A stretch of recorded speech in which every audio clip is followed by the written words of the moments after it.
Audio Jungle.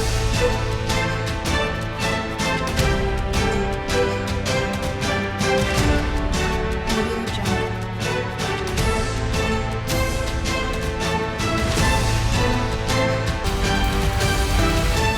Audio Jungle. नमस्कार, आप देख रहे हैं टुडे 24 न्यूज और मैं हूं आपके साथ साक्षी निर्वाण। आम आदमी पार्टी के सांसद संजय शर्मा जी होटल ब्रॉडवे में एक प्रेस कॉन्फ्रेंस कर बताया कि किस तरह जिस राज्य में भी आम आदमी पार्टी ने चुनाव लड़ा उसी राज्य से बीजेपी हारी है। इस बार हम यूपी में 403 सीटों पर चुनाव लड़ रहे हैं। पत्रकार बंधुओं को नमस्कार। आज भारत की सरकार ने देश का बजट प्रस्तुत किया है और वो बजट इस बात का साफ संकेत है कि ये सरकार इस देश के आम आदमी के खिलाफ है, पूंजीपतियों के पक्ष में है। टैक्स में छूट की उम्मीद कर्मचारियों ने लगा रखी थी, एमएसपी की गारंटी की उम्मीद अन्नदाता किसानों ने लगा रखी थी, नौकरी कैसे नौजवानों को मिलेगी इसकी उम्मीद नौजवानों ने लगा रखी थी और सरकारी कंपनियों की बेच पर, सरकारी कंपनियों की सेल पर रोक लगेगी कि नहीं लगेगी इसकी उम्मीद पूरे देश के कर्मचारी वर्ग ने लगा रखी। लेकिन इन सभी मुद्दों पर आज का बजट देश की जनता को निराश करने वाला बजट है। इस बजट में एमएसपी की गारंटी का कानून नहीं, एमएसपी की गारंटी का प्रावधान नहीं, एमएसपी की गारंटी के लिए बजट का आवंटन नहीं। इस बजट के अंदर कर्मचारियों के लिए टैक्स में कोई छूट नहीं, जबकि उद्योगपतियों के लिए टैक्स की छूट। इस बजट के अंदर 400 वंदे भारत चलाने की योजना सरकार लेकर आई है। ये वंदे भारत क्या है? पूंजीपतियों से खरीदे जाने वाली ट्रेन। तो नाम तो है वंदे भारत, लेकिन मोदी जी कर रहे हैं धंधे भारत। ये धंधे भारत कर रहे हैं इसमें। तो ये कुल मिलाकर इस देश के आम आदमी को निराश करने वाला बजट है। 60 लाख नौकरियां देने का दावा कर रही है सरकार।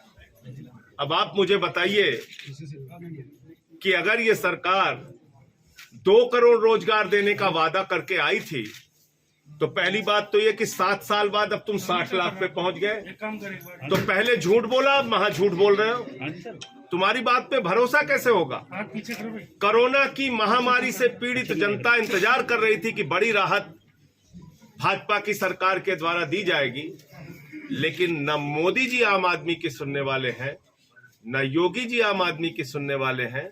भारतीय जनता पार्टी सिर्फ और सिर्फ पूंजीपतियों और उद्योगपतियों के पक्ष में खड़ी रहने वाली पार्टी है और उसने लगातार इस कोरोना की महामारी में भी चंद पूंजीपतियों की आमदनी हजारों गुना बढ़ाई है। शपथ ग्रहण समारोह में सम्मानित क्यों किया था? भारत के पहले प्रधानमंत्री है मोदी जी, जिन्होंने पाकिस्तान के प्रधानमंत्री को अपने शपथ ग्रहण समारोह में बुलाया। माफी मांगे बीजेपी। और तो और पठानकोट में मैं गया था, हमारे जवानों की शहादत हुई थी। लेकिन जो पाकिस्तान की खुफिया एजेंसी आईएसआई हिंदुस्तान में आतंकवाद को बढ़ावा देती है, उस आईएसआई को बुला के हमारे शहीदों की जांच कराई मोदी जी ने। देश से माफी मांगनी चाहिए भारतीय जनता पार्टी को। जिन्ना जिन्ना कर रहे हो, किसान गन्ना गन्ना कर रहा है, तुम जिन्ना जिन्ना कर रहे हो। गन्ने की बात करो ना, वही किसान आपका हाथ पकड़ के उन खेतों में लेके जाएगा जहां उसने अपने गन्ने जलाए हैं।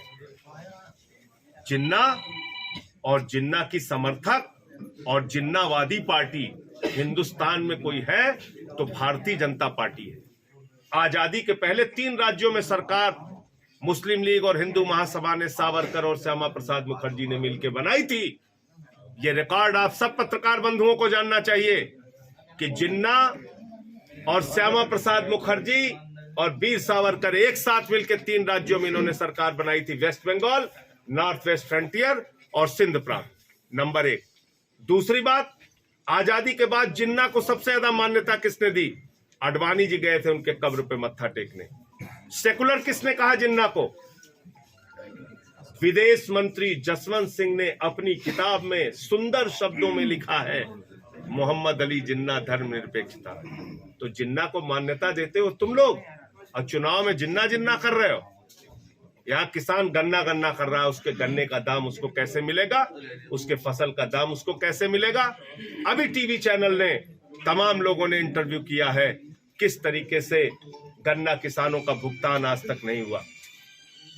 आज मैं मेरठ में हूं, व्यापारियों का गढ़ है मेरठ। सो में काम क्या किया ये बताने के लिए उनके पास कुछ नहीं है, कुछ भी नहीं कि 5 वर्षों में क्या किया। वो क्या बता रहे हैं, जिन्ना, पाकिस्तान, गर्मी ठीक कर देंगे। ये कोई चौराहे के गुंडे का चुनाव हो रहा है या उत्तर प्रदेश के विधानसभा का चुनाव हो रहा है? कैसी भाषा बोल रहे हैं बीजेपी के नेता, गर्मी ठीक कर देंगे।